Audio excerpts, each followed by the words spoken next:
Loma, asal sekolah SMK Negeri 7 Manado, mengajar mata pelajaran Bahasa Indonesia LPTK Universitas Negeri Manado. Selamat pagi semua. Pagi.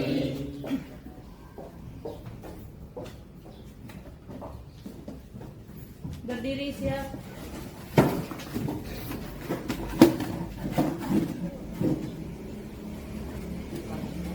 Beri salam. Selamat pagi, Bu.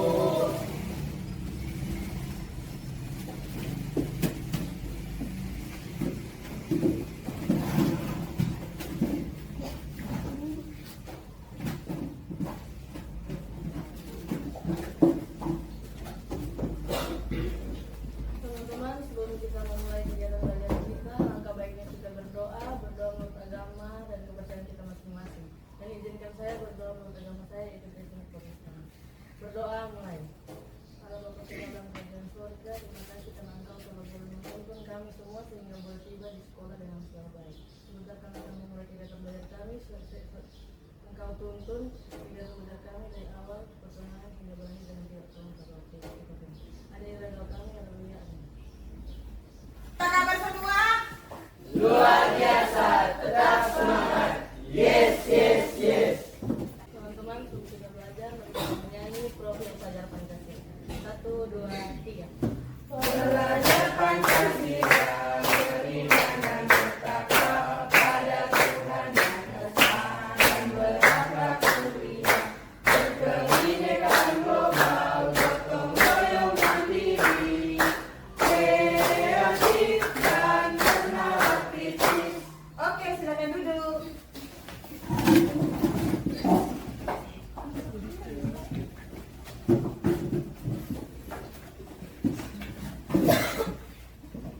Adik-adik, semua ada sehat-sehat ini? Ada sehat-sehat?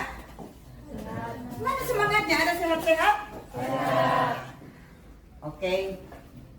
Adik-adik, kita percaya kita semua ada di kelas ini karena kasih sayang Tuhan.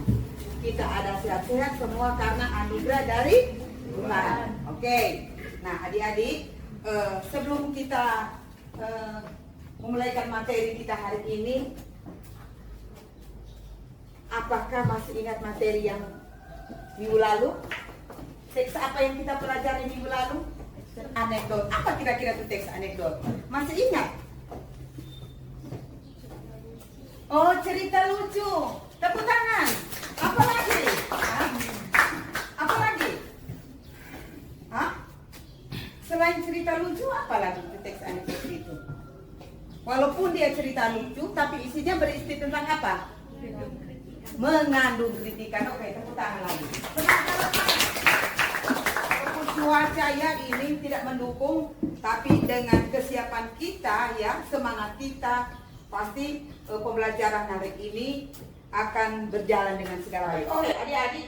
Nah, hari ini materi yang akan kita pelajari, adik-adik, materi yang kita pelajari hari ini ada hubungannya dengan alam.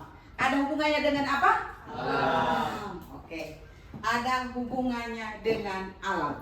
Nah, kita akan belajar adik-adik bagaimana adik-adik mengenal akan apa yang ada di sekitar kita, mengapa terjadi, sebab mengapa sampai terjadi, dan akibatnya apa. Nah, itu ya adik-adik.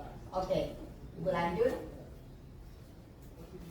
Nah, ini adik-adik, materi yang akan kita pelajari hari ini adalah teks eksplanasi. Teks apa? Eksplanasi. Teks eksplanasi. Jadi di sini adik-adik akan mengenal apa sebenarnya itu teks eksplanasi itu. Nah, adik-adik, jadi di sini teks eksplanasi dia adik-adik berhubungan dengan namanya alam. Misalnya adik-adik pernah menonton apa? Menonton televisi atau membuka situs di dalamnya, membuka YouTube tentang peristiwa banjir misalnya, atau tanah longsor, atau adik-adik pernah melihat di dalamnya ada kasus-kasus seperti contoh kasus bullying. Nah, itu ada hubungannya dengan teks eksplanasi. Nah, adik-adik di sini yang akan kita pelajari hari ini adalah tentang banjir. Sebelum Ibu lanjutkan tentang, di sini ada penyebab terjadinya. Nah, jadi adik-adik sebelum mengetahui lebih jauh, tentu harus kita ketahui bersama mengapa harus kita, apa tujuan kita belajar teks eksplanasi. Ini adik-adik lihat di sini sebentar.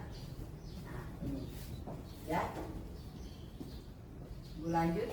Nah, jadi adik-adik, tujuan pembelajaran kita hari ini untuk mengetahui fenomena yang terjadi dan apa sebab akibat dari peristiwa itu. Contohnya, bagaimana terjadinya hujan, bagaimana terjadinya pelangi, bagaimana terjadi gerhana matahari, dan bagaimana terjadinya banjir dan lain-lain.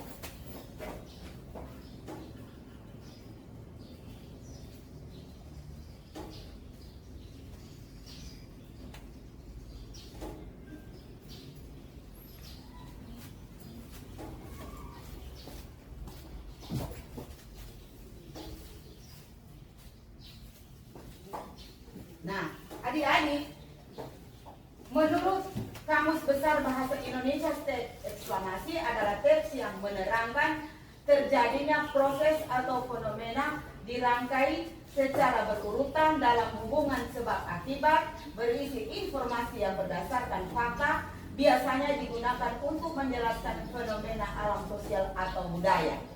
Itu ya, pengertian dari teks eksplanasi menurut Kamus Besar Bahasa Indonesia.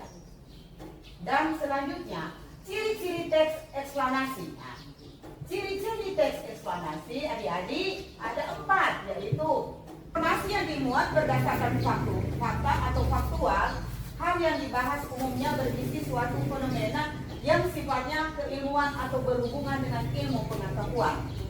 Sedangkan ciri-ciri yang ketiga sifatnya informatif dan tidak berusaha memengaruhi pembaca untuk percaya terhadap hal yang dibahas. Keempat, fokus pada hal umum atau generis, bukan partisipan manusia. Contohnya, tsunami, banjir, gempa bumi, hujan, dan lainnya. Nah, adik-adik, selain ciri-ciri tadi, juga teks eksplanasi itu ada strukturnya. Teks eksplanasi ada struktur. Struktur yang pertama, identifikasi fenomena. Di bagian ini, sebuah teks eksplanasi menjelaskan tentang gambaran umum, fenomena atau peristiwa alam yang akan dibahas. Poinnya bisa mengangkat tentang proses bagaimana fenomena alam tersebut bisa terjadi. Sedangkan struktur yang kedua, rangkaian kejadian. Setelah mengetahui secara umum fenomena yang akan dibahas, pada bagian ini dijelaskan tentang penyebab dan akibat ditimbulkan dari fenomena tersebut. Kamu bisa melakukan deskripsi dalam beberapa paragraf terkait sebab dan akibatnya. Bagian ini juga disebut dengan deretan penjelas.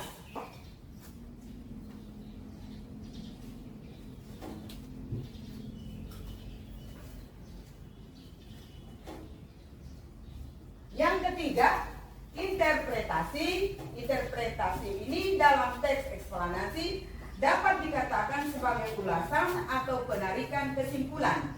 Kamu bisa memberikan tanggapan atau pernyataan terkait fenomena yang diangkat dalam teks tersebut. Oke, adik-adik, demikian penjelasan tentang teks eksplanasi, mulai dari pengertian sampai ciri-cirinya dan struktur.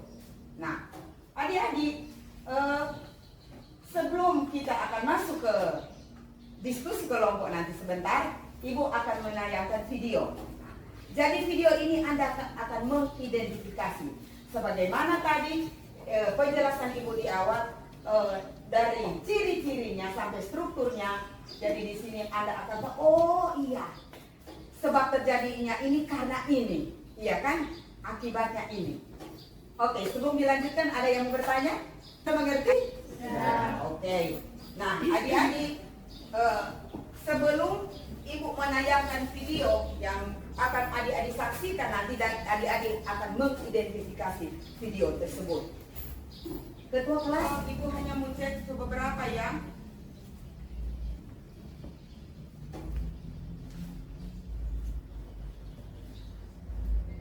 Kesia Shorts.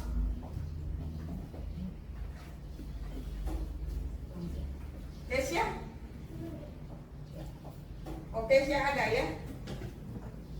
Proses tidak akan mengkhianati hasil karena kalau tidak ada proses tidak akan ada hasil. Oke, tepuk tangan. Proses tidak akan mengkhianati hasil. Oke. Sekarang adik-adik, kita akan menyaksikan bersama-sama video berikut ini dan adik-adik akan mengidentifikasi video tersebut. Kita terhubung dengan jurnalis Kompas TV Yana Mika Sinal untuk mengetahui situasi terkini seputar banjir yang terjadi di Kota Manado. Jurnalis Kompas TV Yana Mika Sinal sudah bersiap dengan laporan terkini terkait dengan situasi terkini. Yana, selamat siang. Bagaimana kondisi terkini banjir di Kota Manado pada siang hari ini? Ya, selamat siang Nancy dan juga saudara. Saya informasikan posisi saat ini saya melaporkan berada di Mapolres 31 Santiago yang berada di Jalan Sang Randulangi, Kota Manado. Lokasi ini menjadi salah satu titik tempat sejumlah warga yang terdampak banjir di Kota Manado mengungsi. Dan di lokasi ini pun selain sebagai tempat pengungsian, turut juga dilakukan dapur umum atau dapur lapangan yang dikoordinasi langsung oleh pihak Mapolres 131 Santiago. Saya informasikan bahwa perkembangan terkini dari banjir yang melanda Kota Manado pada hari Jumat kemarin. Saat ini tadi pagi kami pantau air yang sempat menggenangi sejumlah pemukiman warga sudah mulai surut. Masyarakat sebagian besar ada yang masih tinggal di kawasan perumahan mereka yang terdampak banjir, sementara sebagian memang tersebar dan mengungsi di lokasi-lokasi pengungsian yang disiapkan baik oleh pemerintah setempat bekerjasama dengan TNI dan Polri, tetapi juga dengan lokasi-lokasi fasilitas ibadah lainnya yang dimanfaatkan sebagai tempat pengungsian sementara bagi warga terdampak banjir. Dan kalau kami mendata dari Badan Penanggulangan Bencana Daerah Kota Manado sendiri dilaporkan bahwa banjir ini telah berdampak terhadap 34 kelurahan di Kota Manado yang mengakibatkan lebih dari 9.000 jiwa terdampak dari banjir ini. Sebagian masih bertahan di rumah mereka masing-masing dan sebagian berhasil dievakuasi. Warga yang dievakuasi memang terutama adalah anak-anak, bayi dan juga para orang tua dan lansia. Sementara untuk korban tanah longsor ini sendiri ada setidaknya terjadi di sejumlah titik dan kami juga mendapat informasi dari BPBD Kota Manado sendiri korban banjir ini telah mengakibatkan 4 orang meninggal dunia. Sementara untuk korban banjir sendiri ini 1 orang dinyatakan meninggal dunia. Pemerintah Kota Manado sendiri telah menetapkan status keadaan darurat penanganan bencana banjir dan tanah longsor di Kota Manado yang dikeluarkan oleh Wali Kota Manado Andre Amo, di mana status keadaan darurat ini ditetapkan terhitung sejak tanggal 27 Januari hingga tanggal 2 Februari 2023. Merci. Yana, bisa Anda gambarkan bagaimana kondisi pengungsian dan bantuan apa saja yang dibutuhkan oleh para pengungsi? Ya, yang kami pantau di lokasi pengungsian di titik Mapolres 131 Santiago ini, pengungsi berada dalam kondisi yang lebih baik dibandingkan jika mereka terpaksa harus tinggal di rumah mereka yang masih terkena banjir. Dan di tempat ini juga ada tenaga kesehatan yang disiapkan oleh personel TNI Angkatan Darat untuk membantu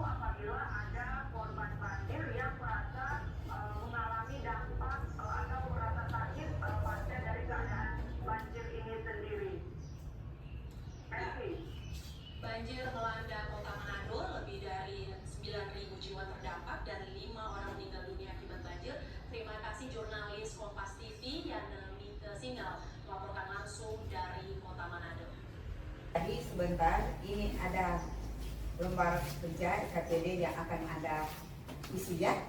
Jadi selain tayangan di video, teksnya juga ada di sini. Oke? Sekarang duduk secara berkelompok sesuai dengan kelompok yang sudah dibentuk. Silakan. Kami dari kelompok berkebinekaan global. Tepuk tangan dulu. Iya. Jadi setelah mengidentifikasi video tersebut, mantap. umum yang terdapat dalam video tersebut, banjir adalah fenomena alam yang bersumber dari curah hujan dengan intensitas tinggi dan durasi lama. Hujan yang turun secara terus-menerus selama 2 hari di hampir sebagian besar Sulawesi Utara Sulut menjadi penyebab terjadinya banjir dan tanah longsor di provinsi tersebut. Bencana banjir dan tanah longsor terjadi pada 2 kota dan 3 kabupaten di Sulut, yakni Kota Manado, Kota Tomohon, Kabupaten Minahasa. Sebab akibat dari banjir itu karena curah hujan yang tinggi yang turun secara terus-menerus. Penyebab banjir juga karena erosi dan sedimentasi curah hujan, pengaruh fisiografi, geofisik sungai, kapasitas sungai, dan drainase lahan, dan pengaruh air pasang. Kesimpulan, banjir memang telah menjadi salah satu bencana yang menyebabkan kerusakan besar bagi manusia. Kerusakan terbesar terjadi saat banjir tersebut terjadi di pemukiman penduduk sehingga menyeret dan merusak apa saja yang dilaluinya. Oleh sebab itu, kita harus selalu waspada dan mempersiapkan diri menghadapi bencana ini. Oke, tepuk tangan dulu. Ada tanggapan? Silakan. Ayo, kelompoknya Dea, Brinidli, silakan. Atau ada pertanyaan? Gabriel dari kelompok apa? Tepuk tangan. Kelompok apa? Mandiri. Mandiri, mantap. Silakan Gabriel. Ya, siap-siap. Kelompok berkebinekaan global.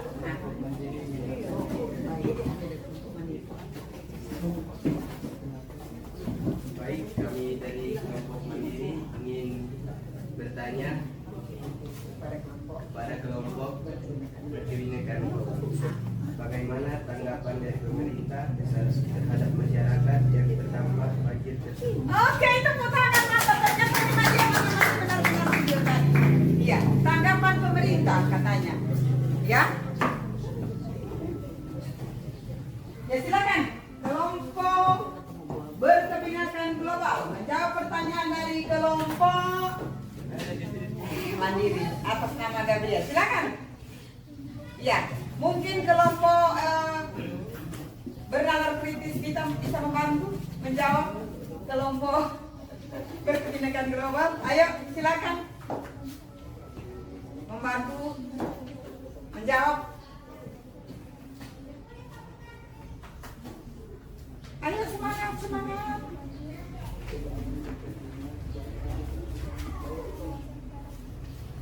Ya, silakan. Ayo, Kesia. Silakan. Tepuk tangan dulu Kesia. Kesia kayo. Ini si kembar ini. Ayo. Brinidli, silakan semangat. Jadi pertanyaan dari kelompok Mandiri tentang tanggapan pemerintah atau kepedulian pemerintah. Oke, ayo silakan. Setelah Anda menyaksikan video tadi, bagaimana tanggapan pemerintah atau kepedulian dalam hal ini? Ya, ayo silakan. Baik, menurut kelompok kami, begini ya, silakan. Ini, silakan. Ayo.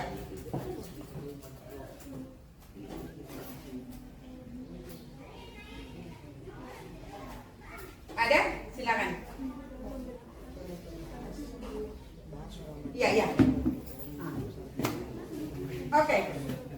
Ternyata ketua kelompok tidak mau kalah. Ketua kelompok akan menjawab. Silakan ketua kelompok. Iya. Ya, silakan ketua kelompok. Baik Bu, terima kasih. Kami kelompok berkebinekaan global akan menjawab pertanyaan dari kelompok Mandiri. Jadi mungkin tanggapan dari pemerintah membangun kesadaran untuk masyarakat terhadap bencana banjir. Mungkin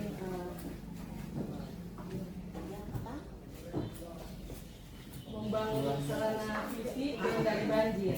Upaya penanggulangan banjir di Indonesia membutuhkan peran aktif, bukan hanya dari pemerintah maupun masyarakat, melainkan juga dari seluruh masyarakat yang berguna. Oke, tepuk tangan dulu. Ada yang mendapatkan? Silakan. Kesia atau Gaila? Ya, Kesia. Kelompok berkebinekaan global.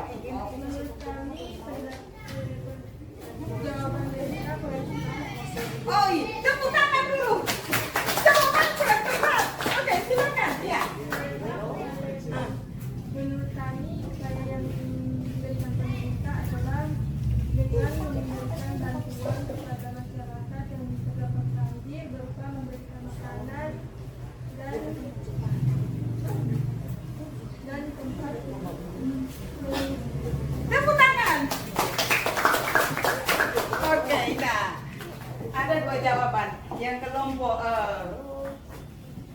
kreatif tadi tidak menerima jawaban dari kelompok berkebinekaan global atas pertanyaan dari kelompok mandiri. Nah, bagaimana? Ayo, silakan tanggapan dulu dari kelompok berkebinekaan global.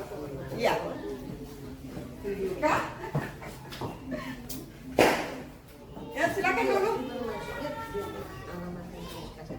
Tepuk tangan dulu.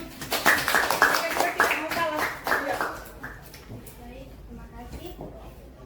Kami dari kelompok berkebinekaan global setuju dengan tanggapan kelompok kreatif karena setelah kejadian banjir dan tanah longsor di Kota Manado, Badan Nasional Penanggulangan Bencana atau BNPB memberikan bantuan dana siap pakai untuk operasional tanggapan darurat sebesar 500 juta. Di samping itu, bantuan logistik senilai 250 juta, logistik yang didorong untuk penanganan para penyintas antara lain selimut 200 buah, terpal 100.000, tenda ukuran 3 kali 4 meter 25 dan tidak berkeseluruhan sebanyak 20.000.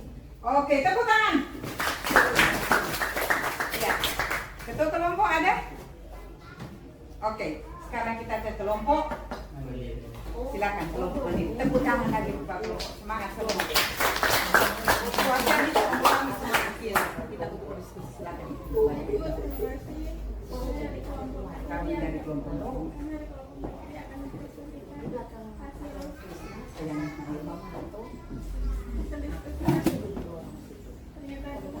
Banjir adalah sebuah kejadian alam yang bersumber dari curahnya hujan dan durasi yang sangat lama. Banjir dapat terjadi karena alam dan tindakan manusia. Penyebab banjir adalah perubahan tata guna lahan, pembuangan sampah, kawasan padat penduduk di sepanjang sungai, dan kerusakan bangunan menghindari banjir. Sebagai akibat perubahan tata guna lahan, terjadinya erosi sehingga sedimentasi masuk ke sungai dan daya tampung sungai menjadi kurang. Akibatnya ada aliran permukaan tanah menuju sungai dan hal ini berakibat adanya peningkatan debit aliran sungai yang besar. Lanjut. Interpretasi kerusakan terbesar terjadi saat banjir tersebut terjadi di permukaan penduduk. Oleh sebab itu, kita harus waspada dalam mempersiapkan diri menghadapi bencana ini. Iya, tepuk tangan untuk kelompok mandiri. Oke. Bagaimana tanggapan kelompok berkebinekaan global dan bernalar? Kreatif, silakan. Oke, silakan. Oh, tepuk tangan mantap sekali orang ini. Semangat. Memberikan pertanyaan, supaya apa saja yang akan kami lakukan setelah menghadapi banjir. Oh, upaya apa yang akan dilakukan setelah ketika menghadapi banjir? Upaya yang akan dilakukan. Tepuk tangan dulu.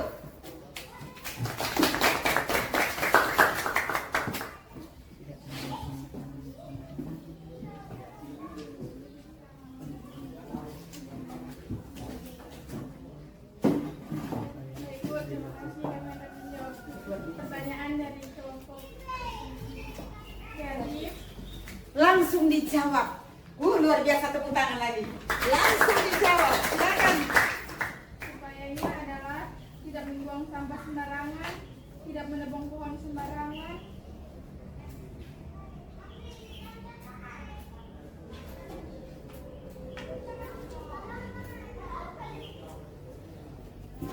Apalagi tidak membuang sampah sembarangan. program tebak pilih dan reboisasi, rajin membersihkan saluran air, membangun pemecah gelombang. Tepuk tangan dulu. Bagaimana kelompok penanya? Sudah puas dengan jawaban yang ada? Baik. Baik, terima kasih. Kami sudah puas dengan jawaban kelompok kami. Oke, tepuk tangan. Luar biasa sekali. Jadi adik-adik, oke. Setelah kita menyimak video dan Anda diberikan kesempatan untuk mengidentifikasi video yang ada, masih 3 kali tayang ya. Nah, ternyata Anda sudah mengerti bagaimana mengidentifikasi teks eksklamasi. Tadi, mengapa sampai terjadi banjir, akibatnya apa, dampaknya apa, ada apa, semua sudah dijawab saat ini. Tepuk tangan dulu.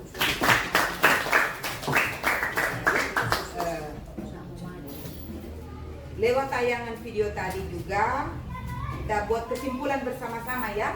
Kita akan menyimpulkan dari video tadi. Jadi bagaimana kita juga sebagai mana jawaban dari kelompok mandiri, menanam pohon, apalagi ya ada reboisasi, tidak membuang sampah sembarang tempat, saluran-saluran air harus dibersihkan. Karena banyak kita temui membuang sampah di sungai, toh? Oke. Nah, juga adik-adik dari materi hari ini tentunya ada tujuannya. Ada tujuan tidak kita mempelajari teks eksplanasi hari ini? Ada. Tujuannya apa? Kira-kira tadi yang sudah disampaikan. Kita bisa mengerti fenomena alam. Oke, tepuk tangan dulu. Untuk Anda. Ada berapa strukturnya teks eksplanasi? Ada berapa struktur? Iya, ada berapa? 3. Ciri-cirinya ada berapa? Ada 4. Boleh sebutkan salah satu ciri-ciri teks eksplanasi? Boleh? Salah satu? Ada kelompok mana yang bisa? Ciri-cirinya? Hah? Ciri-ciri teks eksplanasi? Ada? Bisa? Oke, adik-adik.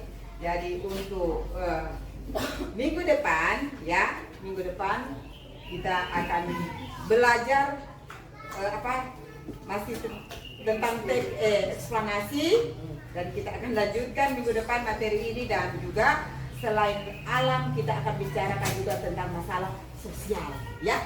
Tapi itu nanti materi minggu depan. Oke? Ya. Nah, adik-adik, sebelum kita tutup pertemuan kita hari ini, disilakan ketua kelas.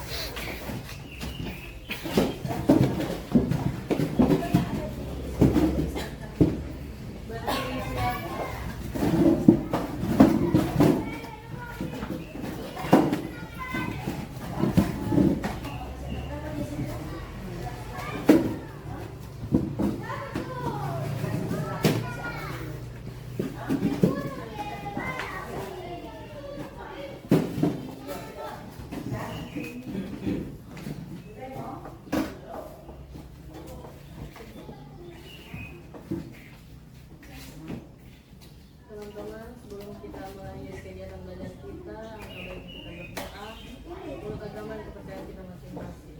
Dan izinkan saya berdoa menurut agama saya, itu Kristen. Berdoa mulai.